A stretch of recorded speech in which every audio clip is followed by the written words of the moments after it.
싱글을 위한 5가지 사랑의 언어 파트 2 챕터 8 제1의 사랑의 언어 발견하기. 저자가 인류학을 공부하면서 첫 번째로 배운 것은 언어가 인간만의 것이라는 점이라고 한다. 우리는 모두 각자가 속한 문화의 언어를 배우며 자란다. 그리고 우리가 가장 잘 이해하고 자기 의견을 가장 분명하게 전달할 수 있는 언어가 모국어이다. 사랑의 언어에 대해서도 상황은 같다.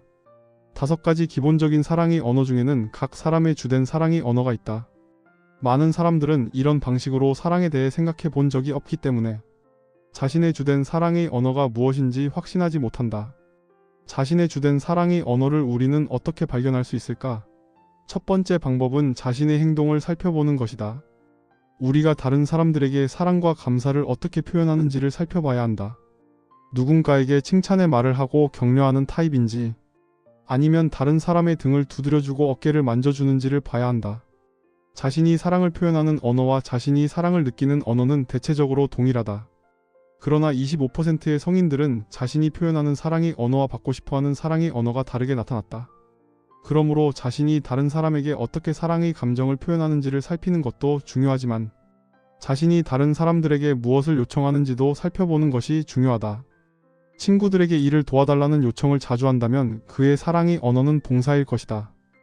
또한 여행을 가는 친구에게 선물을 항상 요구하는 경우라면 그의 사랑의 언어는 선물일 것이다. 자신이 다른 사람들에게 무엇을 요청하는지 살피면 자신의 주된 사랑의 언어를 분명히 알 수 있다.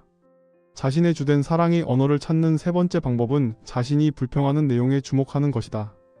가령 회사에서 자신을 인정해주지 않는다고 불평을 하는 사람의 경우 그는 인정하는 말이 주된 사랑의 언어일 것이다. 불평은 우리 마음 깊숙이 들어앉아 있는 정서적 상처를 드러낸다. 이렇게 3가지 면에서 관찰을 하면 자신의 주된 사랑의 언어를 발견할 수 있을 것이다. 만약 자신이 누군가와 사귀고 있다면 그의 어떤 부분이 가장 마음에 들고 상대방의 어떤 말과 행동 때문에 함께하고 싶은지를 확인해야 한다. 만약 사귀는 사람이 없다면 자신이 원하는 이성과의 관계에서 가장 원하는 것은 무엇이고 어떤 부분을 가장 중요하게 생각하는지를 따져봐야 한다. 이렇게 우리는 제대로 사랑하는 사람이 되려면 다른 사람들의 주된 사랑의 언어를 발견하는 법을 배워야 한다.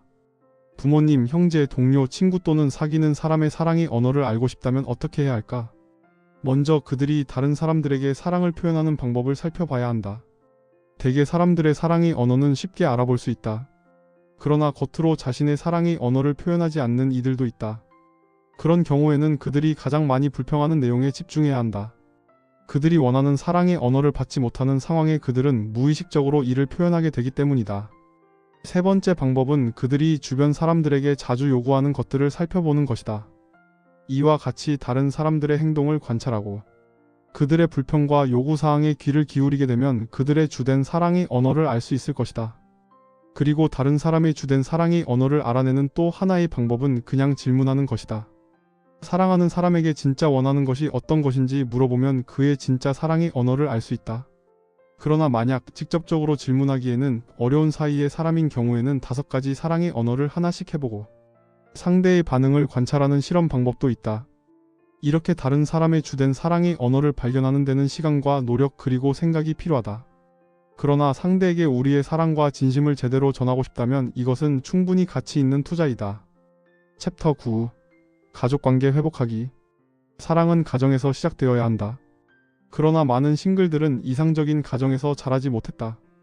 많은 부모들은 배우자의 주된 사랑의 언어에 무지했고 자녀들의 사랑의 언어도 알지 못했다.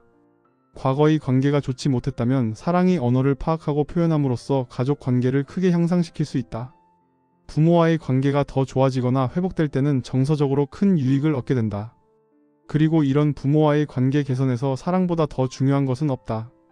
사랑 자체는 감정이 아니라 적절한 행동이 수반되는 태도이다.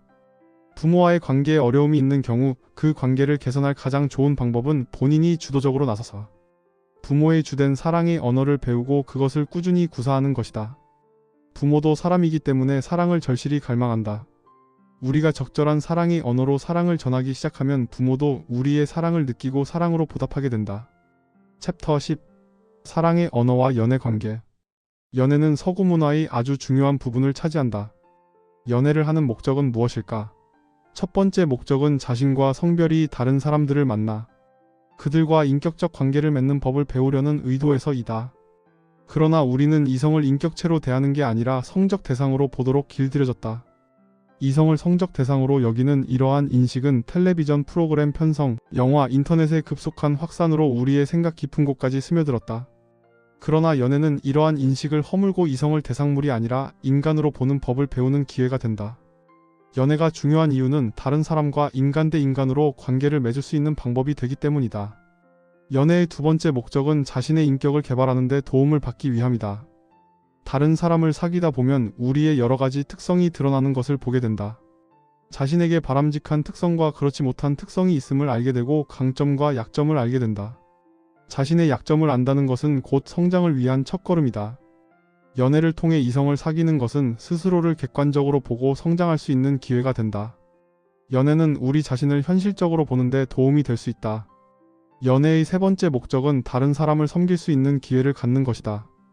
우리가 섬김을 연애의 목적 중 하나로 본다면 헤아릴 수 없는 유익을 얻게 된다. 진정한 섬김이 되려면 사랑으로 진실을 말해야 한다. 상대의 약점을 보고도 모른 척하면서 그를 섬길 수는 없다. 그렇다고 연인의 약점을 지적하는 것이 섬김의 전부는 아니다. 사려 깊은 경청은 그들의 상처받은 마음을 낫게 하는 훌륭한 약이다. 연애의 또 다른 목적은 결혼할 상대를 발견하는 것이다. 연애는 우리의 결혼 상대자로 어떤 사람이 필요한지 현실적 감각을 갖도록 도와줄 수 있다. 다양한 성격의 사람들과 연애를 하게 되면 현명한 판단을 내릴 수 있는 기준을 갖는 데 도움이 될 수 있다. 연애는 가치관, 신앙, 도덕, 자녀 문제 등의 질문들에 대한 답을 모색하고 결혼해서 잘 살 수 있을지 파악할 좋은 기회가 될 수 있다. 연애 초기에 사랑에 빠진 단계에서는 그다지 노력이 필요하지 않다. 그러나 그 황홀감이 다하고 나면 자신의 행동에 책임을 져야 한다. 이 시점부터 사랑은 선택이 된다. 그리고 평생을 함께 할 부부 관계에는 황홀한 도치 이상의 무엇이 필요하다. 황홀감에서 벗어난 뒤의 연애는 서로의 가치관, 도덕, 신앙, 직업적 배경, 자녀 계획 등과 같은 근본적인 문제들을 진지하게 상의할 기회가 된다.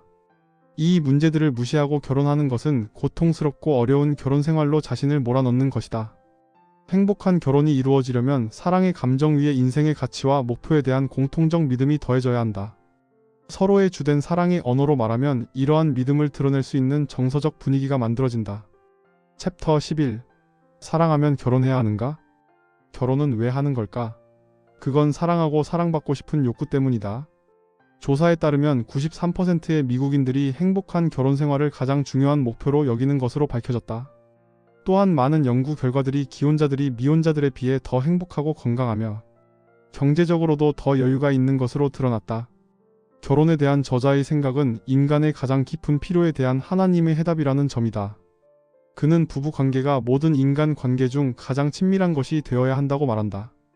그리고 부부는 지적, 정서적, 사회적, 육체적, 영적으로 삶을 함께하되 두 사람이 한 몸이 되었다고 말할 수 있을 정도로 삶을 함께 공유해야 한다고 주장한다.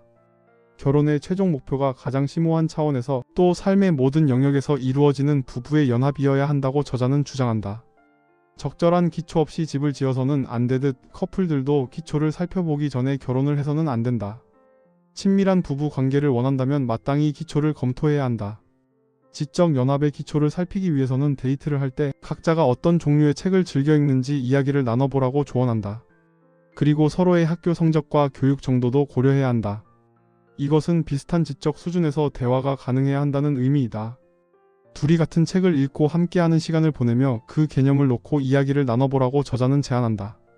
그렇게 함으로써 지적 연합에서 두 사람의 현재 상태와 앞으로의 성장 가능성에 대해 많은 것을 알 수 있게 된다. 우리는 각자 사회적 관심사가 다르다. 그러나 사회적 연합을 이루기 위해서 두 사람이 함께 즐겁게 배울 수 있는 것을 확인해 봐야 한다. 둘은 함께 새로운 것을 시도해 봐야 한다.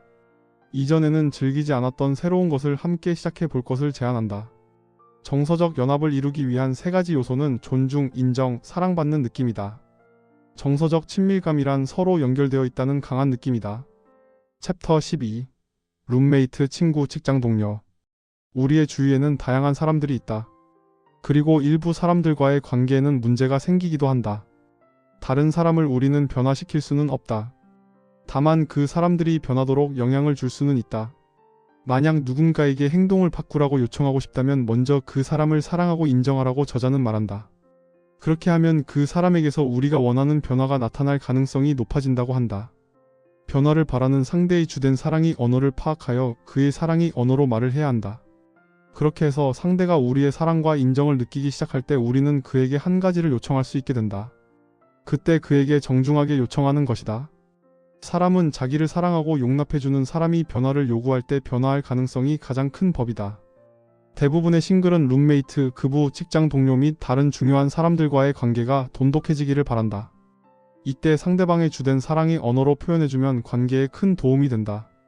모든 사람은 세상에 좋은 영향을 끼칠 수 있는 잠재력을 가지고 있다. 그리고 그것은 자신이 가진 것으로 어떤 일을 하는가에 달려있다. 심리학자 케빈 리먼은 남에게 대접을 받고자 하는 대로 너희도 남을 대접하라는 황금률이 모든 사업 성공의 열쇠라고 결론을 내렸다. 사랑은 감정이 아니라 행동 방식이다. 다른 사람의 사랑의 언어를 발견하고 구사할 줄 알게 되면 성공의 길을 향해 큰 걸음을 내딛게 되는 것이다.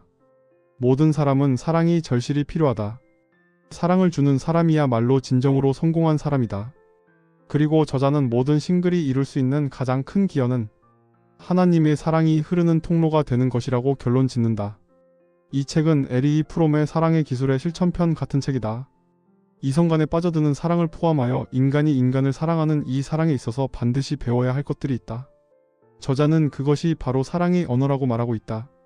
자신이 느끼고 생각하는 사랑의 표현을 크게 5가지로 구분하고 그 언어로 사랑을 표현해야 상대가 알아듣는다는 게 이 책의 핵심이다.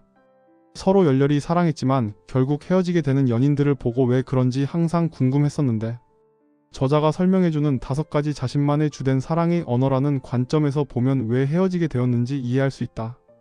이 책은 사랑하는 것에 어려움을 느끼는 싱글들 뿐만 아니라 성숙한 사랑을 꿈꾸는 많은 남녀들이 읽어보면 많은 도움이 될 거라고 생각한다.